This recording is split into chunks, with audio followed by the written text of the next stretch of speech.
Nos encontramos hoy con el senador Gustavo Bolívar.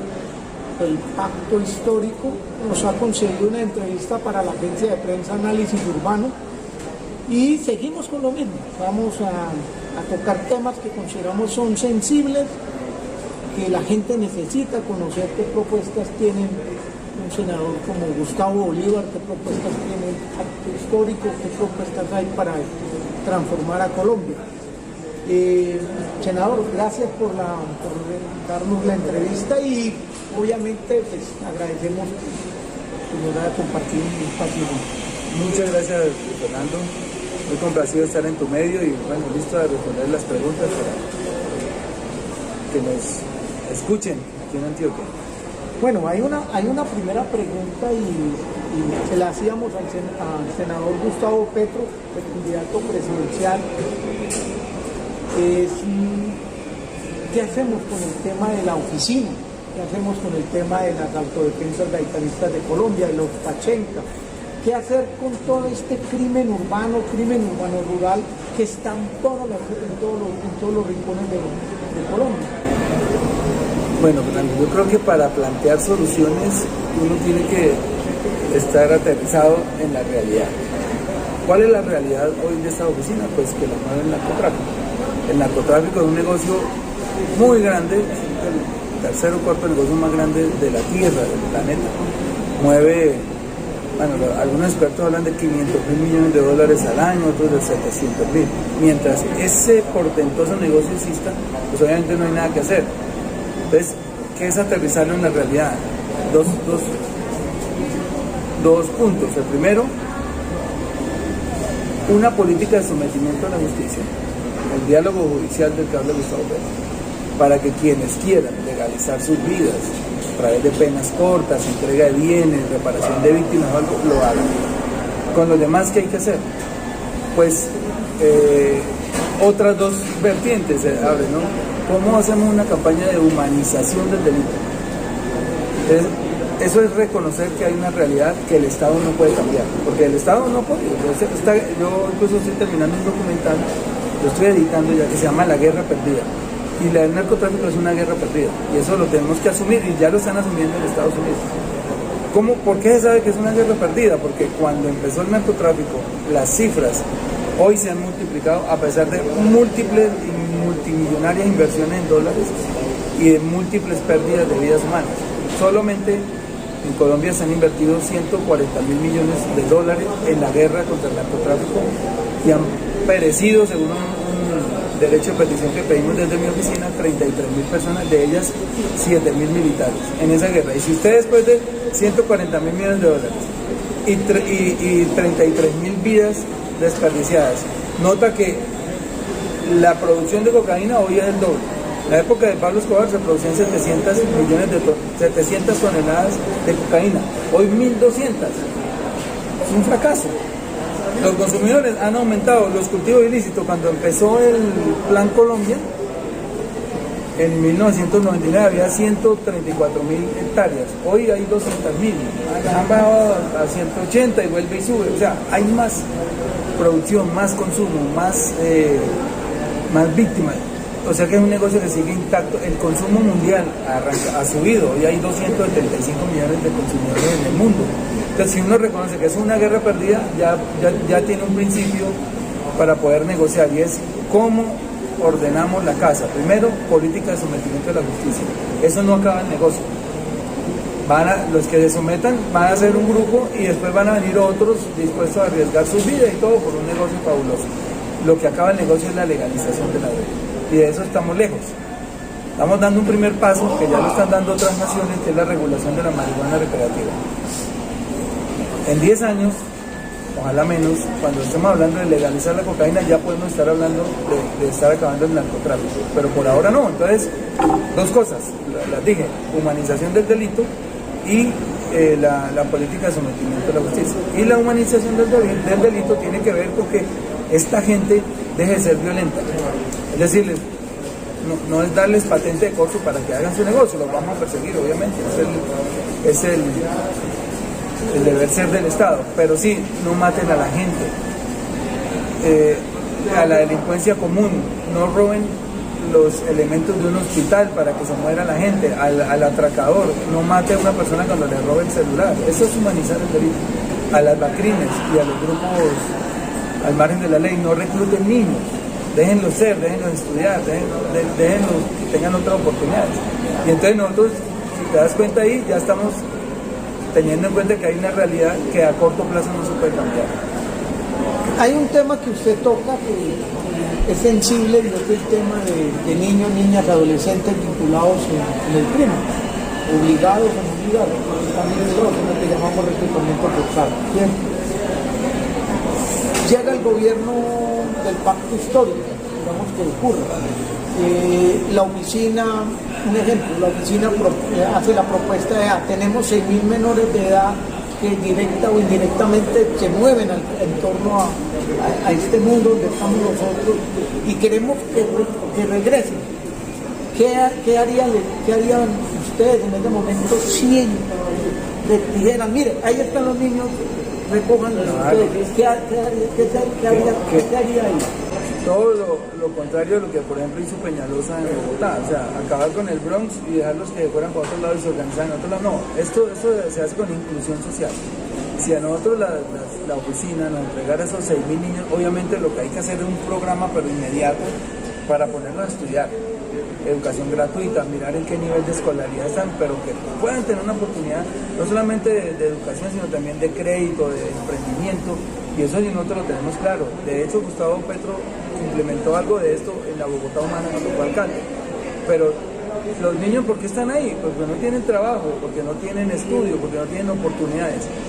Y la idea del pacto histórico es que eso sí se dé, la inclusión social de todos estos jóvenes. Nunca más un niño en la guerra, eso sí tenemos que sacarlo. Sea como se llame el grupo, porque yo creo que ningún niño tiene la capacidad ni la madurez para decidir que quiere estar en la guerra. Hay unos que sí, ¿no? Lo sabemos, pero lo que haga un niño ya es responsabilidad de los padres y del Estado. Cualquier acción que emprenda un niño, el niño deja de ser victimario y se vuelve víctima, y son víctimas los niños. El niño debería estar estudiando, no en la calle, ni sicariando, ni traficando, etc. Viene el momento de la posibilidad de una ley de sometimiento a la justicia. Gustavo Petro planteaba el tema del diálogo judicial, el tema de la pacificación del narcotráfico, pero a través de vías democráticas. No es la bala ni la cárcel ni la tumba lo que va a resolver este problema. Si llega la posibilidad de la ley de sometimiento, ¿qué hacemos con los consumidores? Con tanto consumidor que ha dejado este negocio, que es un negocio grande como usted lo dice, y es un negocio que ha dejado muchas personas metidas en el tema del consumo. ¿Qué hacer con los consumidores? Primero que todo, desjudicializarlo, descriminalizar el consumo. Que se habían hecho avances desde el pronunciamiento de la Corte, pero que eso ha venido retrocediendo con el último Código de Policía. El consumidor tiene que tener un tratamiento de paciente, porque es un problema de salud pública, es un problema judicial. El consumidor tiene que tener un problema de paciente y hay que tratarlo como tal, un problema de salud. No es de delincuente, sino de paciente. Una persona que consume no es un delincuente, pero hoy le dan ese tratamiento. Si la policía encuentra a un muchacho con droga, con su dosis personal, ni siquiera respeta la dosis personal, empiezan a golpear o se lo llevan y tal. Y de eso seguramente vamos a hablar en la siguiente pregunta que veníamos hablando ahora. Pues tiene que ver también con la congestión de las cárceles. El tema carcelario. Sí, pero eso es otro tema. Bueno, estamos hablando entonces de la posibilidad de que niños, niñas, adolescentes, directos o indirectamente vinculados, puedan retornar y sean recibidos por el Estado. Viene el tema carcelario, son miles de personas que están en las cárceles de Colombia. ¿Cómo hacemos para que las cárceles se conviertan en un espacio de resocialización real y no sigan siendo espacios para el delito ni de hacinamiento ni de que la gente siga sufriendo? Además de que está pagando una condena, pues tenga que tener muchas más cosas y pierda, digamos que pierda la calidad de ser humano. Cuando llegan a las cárceles se pierde esa calidad por la forma como es el mundo carcelario. El primer punto es la descongestionar las cárceles. Y vuelve a pasar el narcotráfico, si nos damos cuenta, es transversal a todos los problemas de Colombia. El carcelario también, el 49%, casi 50% de los presos hoy en Colombia, que son casi 130.000, tienen que ver con el narcotráfico, con todas las facetas del narcotráfico, la producción, la distribución, la venta, la fabricación y el consumo. Entonces, si nosotros nos damos cuenta, y esto también, todas estas cifras que les doy no las he sacado de derechos de petición que hemos pedido, Colombia ha invertido 10 billones de pesos en judicializar las personas que están metidas en el narcotráfico. Más o menos 1 millón en 20 años. Menos 1 millón de personas han pasado por las cárceles desde 1999, pero la estadística que tenemos es como hasta el año que pasó. Es demasiada gente. Está pasando en Colorado. Acabamos de llegar de Denver, Colorado. No sé si ustedes vieron, en mis redes sociales invité 6 congresistas para que conocieran el modelo de regulación de Denver, Colorado. Y en una entrevista con el alcalde, un desayuno, el alcalde nos decía: hemos sacado mucha gente de las cárceles, sobre todo mujeres, cabezas de hogar, porque ya esto no es delito. Y es tan efectiva la regulación que el microtráfico y las bandas criminales de Denver y de Colorado, de todo el estado, se han desplazado a estados de los Estados Unidos que no han regulado. Porque recordemos que en Estados Unidos no es una regulación federal la que existe, es decir, nacional, sino estatal. Entonces hay 16 estados que tienen la regulación de la marihuana, pero hay otro tanto, 34, que no la han regulado. Entonces hoy se ha trasladado el negocio a donde no está regulada. ¿Eso qué muestra? Que donde se regula, el negocio desaparece. Entran a competir con el Estado y el Estado le brinda al consumidor calidad, porque le va a entregar la flor de la marihuana en el estado natural, no le va a mezclar químicos para generar adicciones, porque no es la función del Estado.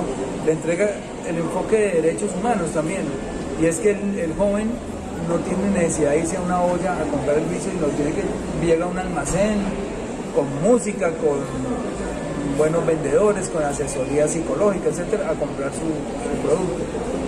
Y el otro es que en vez de estar enriqueciendo al narcotraficante, pues le está entregando ese dinero al Estado. Y el Estado lo revierte vía impuestos en programas de prevención, de salud, etc. El Estado de Colorado es el único estado de los Estados Unidos que tiene un superávit. Nos dijo el alcalde: aquí nos sobran $100 millones al año, no sabemos qué hacer con ellos, porque le está entrando chorros de dinero. Esos mismos chorros de dinero le entraban antes a los narcotraficantes.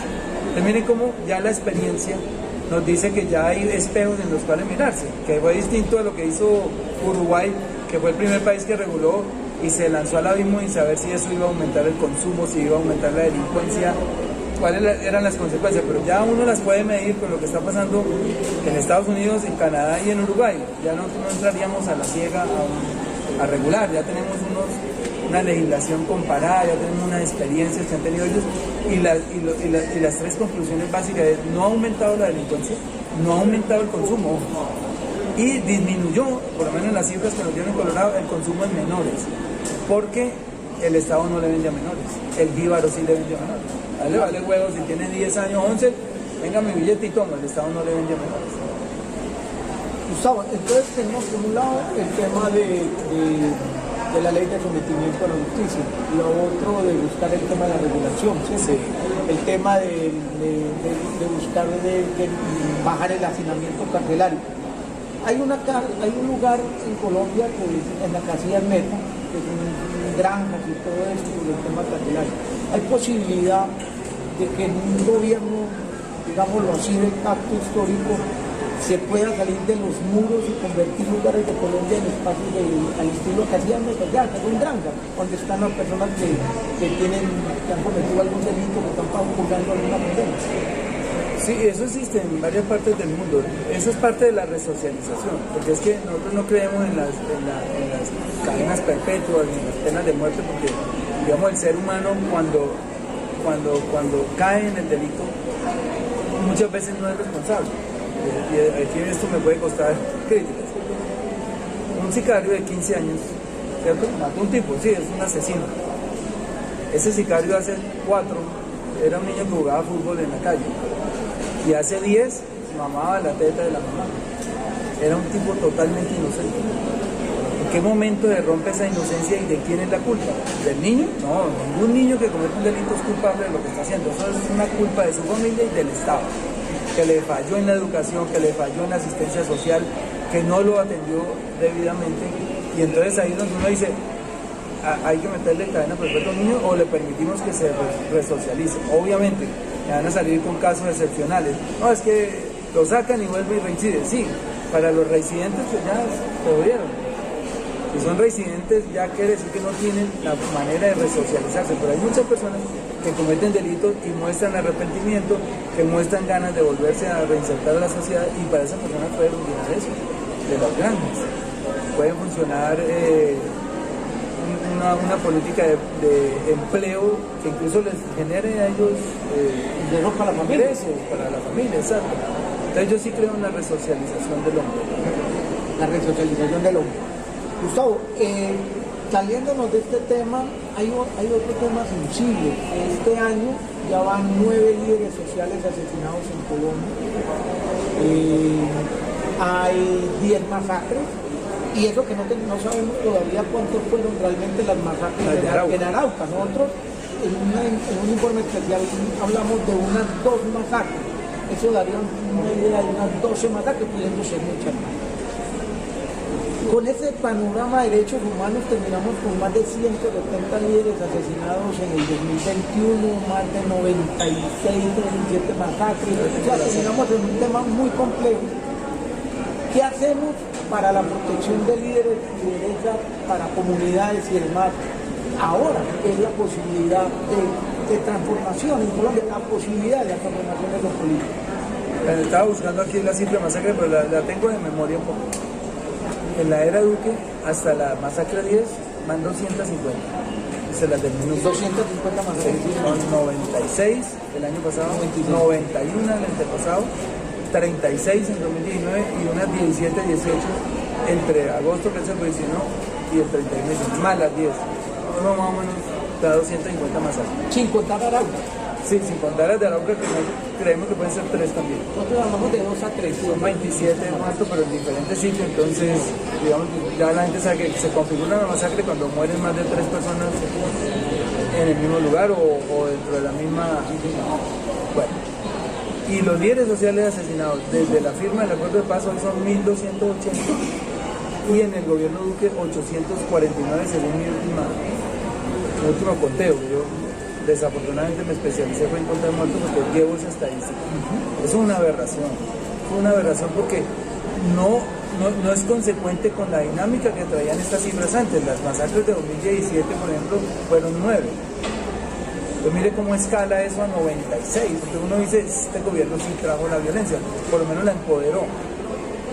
Eso es una cosa innegable. Las masacres, la muerte de policías en el primer año, durante las negociaciones con la FARC, eran poquitas, 9, 10 al año. Hoy eso volvió a crecer. Y los asesinatos de líderes sociales pues casi no existían. Empiezan a existir a partir de la firma del acuerdo. Los excombatientes. Esto es un tema que hay que tratar, 305. Entonces, ¿cómo le dice a otro grupo de guerrilleros, venga, negociemos si ellos saben que los van a matar? Entonces eso destruye cualquier nivel de confianza que pueda tener el guerrillero en el Estado, y por eso ellos son tan duros para someterse. Ellos dicen, no, preferimos que nos maten aquí con un fusil en el hombro y por lo menos estoy luchando a que me cojan por ahí, como han cogido a los de las FARC y los matan caminando en una moto o en una cicla o haciendo compras. Eso es un tema que hay que pararle a otro. Entonces, nosotros necesitamos hacer esa paz grande, Fernando. La paz grande. ¿La paz grande qué es? No puede haber armas en poder de la sociedad civil.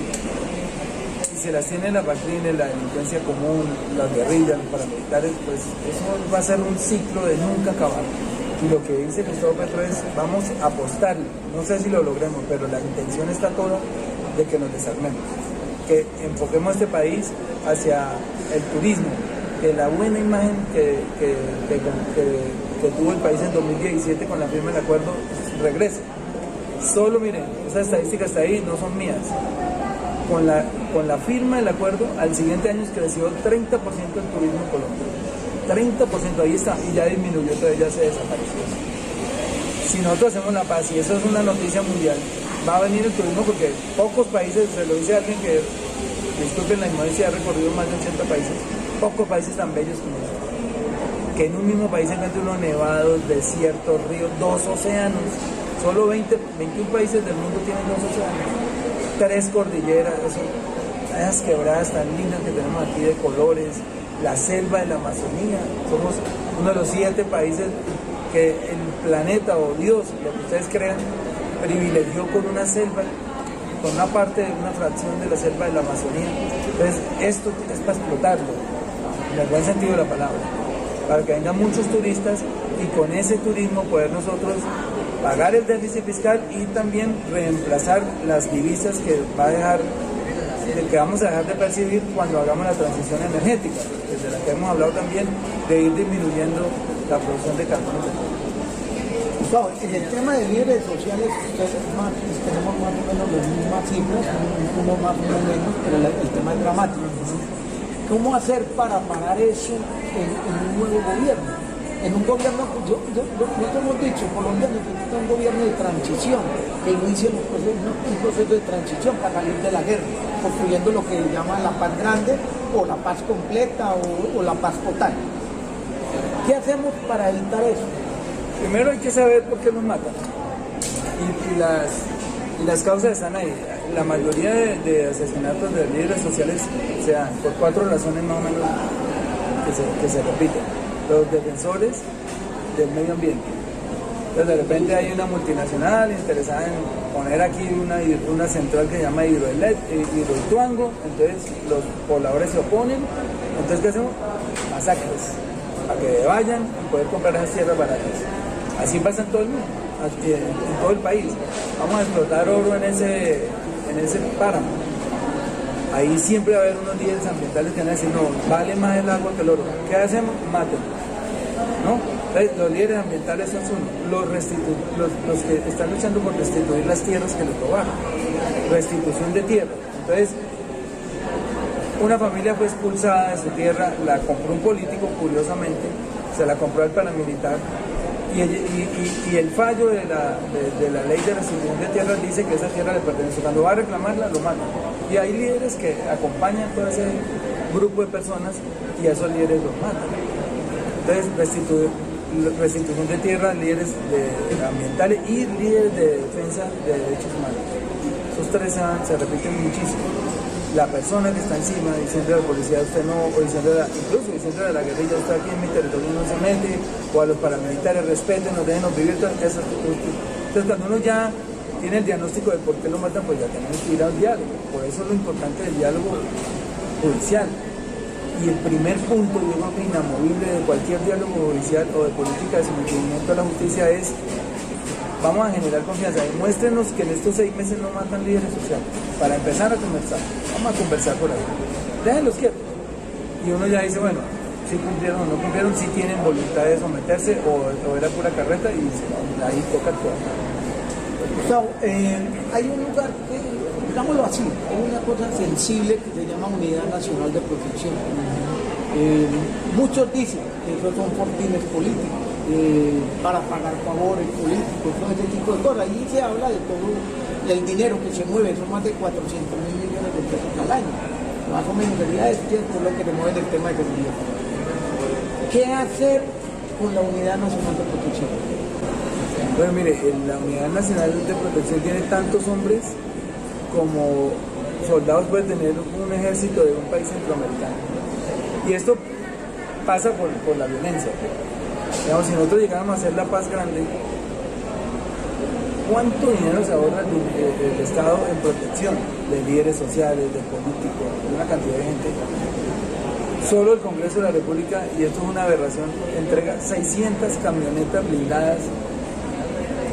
Y ustedes, si quieren en una cuadra, no creo que quepan 10 o 15, díganle que quepan 15 por cuadra, pues cuadren 60, 600 camionetas blindadas, atraviesan Medellín, no sé con las camionetas blindadas que entregan solo al Congreso. Pero faltan los consejos, las asambleas, los ministerios, la gente amenazada. Eso es un gasto impresionante. La Unidad Nacional de Protección, como se ha vuelto el ejército, la policía, se vuelve en propiedad de un partido político o del partido de gobierno. Obviamente, si nosotros llegamos al gobierno, vamos a manejar la Unidad Nacional de Protección y hay que cambiar los criterios. Esto no puede tener criterios ni burocráticos ni partidistas. Yo no puedo decir, como me dice a mí el director de la UNP, yo a usted no lo cuido, pero a los de la UTL, que no son ni la sombra de lo que estoy yo amenazado, de algún político del Centro Democrático sí le dan camioneta blindada. La Callita Daza en La Guajira se movió mientras compraba los votos en una camioneta blindada pagada por los colombianos. Y asimismo favorecen amigos y desprotegen enemigos de ellos. Nosotros no somos enemigos de nadie, pero de ellos se consideran que somos enemigos.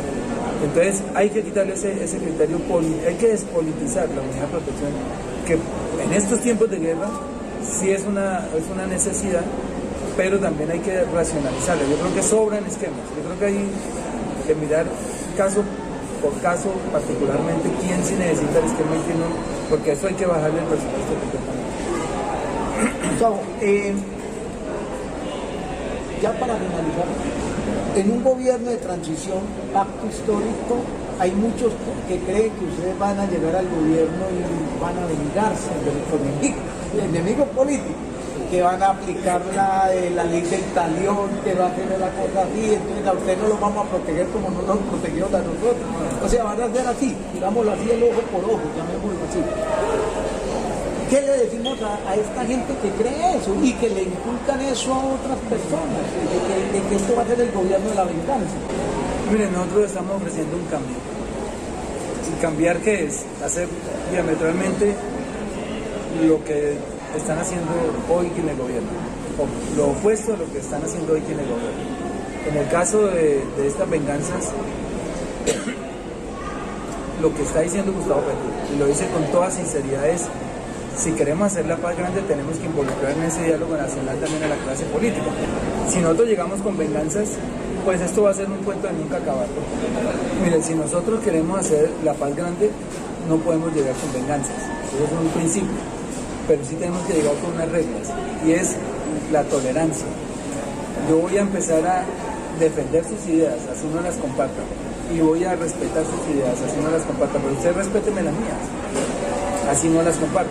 Porque imaginen lo aburrido que sería un país donde todos los 50 millones de habitantes pensaran como Uribe, o todos los 51 que ya somos millones de habitantes pensaran como Petro. No, lo rico de un país, la diversidad, es que unos piensan como Uribe, otros como Petro, otros como ninguno de ellos dos. Pienso como yo mismo, he creado mi propia ideología, he creado mis propios criterios, o como piensa el afro, como piensa el campesino. O sea, todo el mundo tiene derecho a construir un discurso y un pensamiento, y la humanidad tiene que respetarse, ¿no? Y ese es el principio que aquí ya violentamos. Aquí uno, por ejemplo, a mí me dicen, por defender estas ideas, me dicen guerrillero. Yo no soy guerrillero, nunca he agarrado un cortaúñas, nunca, ni siquiera mato un zancudo, porque no me gusta matar animales. Y si alguien defiende a Uribe, entonces es un paraco. Tampoco, es una persona que tiene una ideología de derecha, no sabemos cómo la formó, y quién se la infundió, o él mismo fue aprendiendo cosas de lo que escuchaba y se formó su propio criterio, pero eso hay que respetarlo. Y si nosotros empezamos a respetarnos, por ese respeto empieza la paz. Y por eso nosotros no podemos llegar con venganzas, a decir, no, vamos a vengarnos de todos los que nos persiguieron en este tiempo, o como no nos cuidaban en la ONP, ahora tampoco los vamos a cuidar a ellos. No nos sirve, porque de pronto matan a algunos y ahí vuelve y se desata la mecha. Queremos, cuando hablamos de la paz grande, es un diálogo nacional, es sentar todos los actores principales de una nación y decirle cómo vamos a echar a andar este país en paz, cómo vamos a alcanzar una paz que ha sido esquiva desde 1948. Que Fernando, ningún menor de 74 años ha vivido un solo día de paz en Colombia. Eso es injusto, y se han muerto muchos sin haber vivido un día de paz. Desde 1948 a la fecha, todos los días hay violencia en Colombia. Eso ya hay que frenarlo, eso ya hay que pararlo. Gustavo, ya para finalizar, hay algo importante, y es recordar. Aquí hay unas cifras que nos entrega el senador Gustavo Bolívar, son importantes para recordar esto. Han sido asesinadas 1.283 desde la firma del acuerdo, líderes de derecho, ¿cierto? 868 fue en la era ha sido en la era de Iván Duque. Van 296 combatientes asesinados, ¿cierto? El año 2021 cerró con 171 líderes asesinados, 871, volvemos lo mismo, en la era de Duque, y 1.286 de la misma firma del acuerdo. 96 masacres en 2021, llevamos 10 ahora sin contar las de Arauca, ¿cierto? Y esto nos da una idea de que estamos en un país en guerra, ¿cierto? Sí. Se firmó el acuerdo de paz, muchos creyeron que era la panacea y desafortunadamente la paz grande o la paz total, si no llega a eso, no construye, ¿cierto? Un mensaje para los antioqueños y antioqueñas. Bueno, miren, Y para el país. ustedes han sido víctimas de las peores tipos de violencia que ha habido en Colombia. Antioquia es el departamento que más ha sufrido masacres, es el departamento que ha desperdiciado generaciones de jóvenes, ya sea en el narcotráfico, en el sicariato, en la época de Pablo Escobar. Me dice que tenía 4.000 sicarios. Hoy usted me dice que tiene 6.000 jóvenes metidos en el negocio, ya sea... Serían alrededor de las 350 bandas o las 500 bandas del Valle de Aburrá, serían más de 14.000 personas directas o indirectas. Y la mayoría son jóvenes. 40-50%. En esta ciudad tan bella, porque no estoy echando aquí piropos de campaña ni de político, pero lo dicen los extranjeros. Cuando vienen acá me dicen Cartagena y Medellín, lo que más nos gustó, Cartagena y Medellín. Son ciudades muy lindas, se siente una ciudad muy linda, un departamento bellísimo. Ayúdenos a decirle a los violentos que basta ya, que ya no más. Y los políticos que no quieren entender que la paz es mejor camino que la violencia, ya proscríbanlos, sáquenlos de sus vidas, crean. Miren las cifras que acaba de dar Fernando, que no quiero en esta entrevista usar despectivamente los calificativos hacia algún partido, pero hay partidos políticos que no están interesados en la paz, que viven cómodos en la guerra, por dos cosas. Una, les genera dinero, porque se aumenta el presupuesto de defensa y eso han hecho un fortín para robárselo. El presupuesto de defensa de 2022 de 41 billones de pesos, 41 billones de pesos, así que 3 veces el presupuesto de toda Medellín. Y porque eso le genera miedo a la gente y ellos les venden la solución, y a través del miedo también ganan réditos electorales. No caigan más en esa trampa. Comprometen a sus políticos del partido que sean a que hagan la paz. Si se comprometen, pueden generar confianza hacia ellos, de resto no, porque ya es hora, ya es momento de que nosotros hagamos la paz. Entonces, Antioquia, vamos por la paz grande, ayúdenos a construir esa paz grande, y nosotros estamos ofreciéndole al país que nos prestamos como instrumento para construir esa paz grande desde el corazón, con sinceridad, sin importar si esto nos da o no esos réditos electorales de los que estamos hablando. Antioqueños, es el momento de hacer la paz ya. Como dice Gustavo, ya para finalizar, recordarles que la idea de nosotros es que no podemos seguir hablando de balas, tumbas y cárceles. Estamos tratando de hablar con quienes tienen una visión diferente de que esto no se va a solucionar dándonos más balas, armando civiles, llenando esto de ejércitos privados, sino que esto se va a dar en la construcción de la paz total, la paz completa o la paz grande, como la llama el pacto histórico. La idea es que se conozca que pueden haber caminos diferentes al de la violencia, y los caminos diferentes pueden iniciar en gobiernos de transición. Esperemos qué va a pasar en las elecciones a Congreso de la República, qué va a pasar en las elecciones de presidencia, pero es real que el país necesita un gobierno de transición. No hemos dicho que de quién, pero estamos diciendo hay muchas opciones, pero lo que queremos decirle a ustedes es hay que hablar de temas que otros no quieren hablar. Una cosita, el tema de la paz. Ya para terminar, es como una constante, no solamente en nuestra sociedad, sino en otras sociedades del mundo, el miedo al cambio, ¿no? La seguridad, como que la zona de confort, a muchas personas les gusta más que de repente ensayar algo. Pero piensen, en esto hay que tener empatía. Piensen en los territorios donde está la gente que está muriendo, donde está la gente que está siendo asesinada. Ellos sí quieren un cambio. En las cifras, ustedes van a la registraduría y dicen cifras del plebiscito por la paz por regiones, ustedes encuentran que las regiones más violentadas votaron por el sí a la paz. Solo les pongo un ejemplo: Bojayá, 96%. Medellín, no a la paz. ¿Por qué? Porque vivimos cómodos, tenemos la casa, tenemos el carro, estamos ahí, pero pensemos con empatía en esos territorios que necesitan la paz. ¿Por qué? Les digo esto porque yo creo que uno no tiene que tenerle miedo al cambio, o sí, si las cosas funcionaran bien, pero con estas cifras, díganme, ¿qué hay que perder? Con estas cifras de violencia, ¿qué hay que perder? Ensayemos algo. Si no funciona, en 2026 nos revocan y vuelven y eligen lo que tenían, pero denos la oportunidad de mostrar otro camino, otro tipo de gobierno, otro talante para gobernar, y ahí ustedes nos pueden juzgar en 4 años si lo hicimos bien o lo hicimos mal. Están las palabras del senador Gustavo Bolívar del Pacto Histórico, agradeciendo a ustedes que nos acompañen, senador, muchas gracias. Vamos a hacer, Fernando. Mil gracias por la entrevista.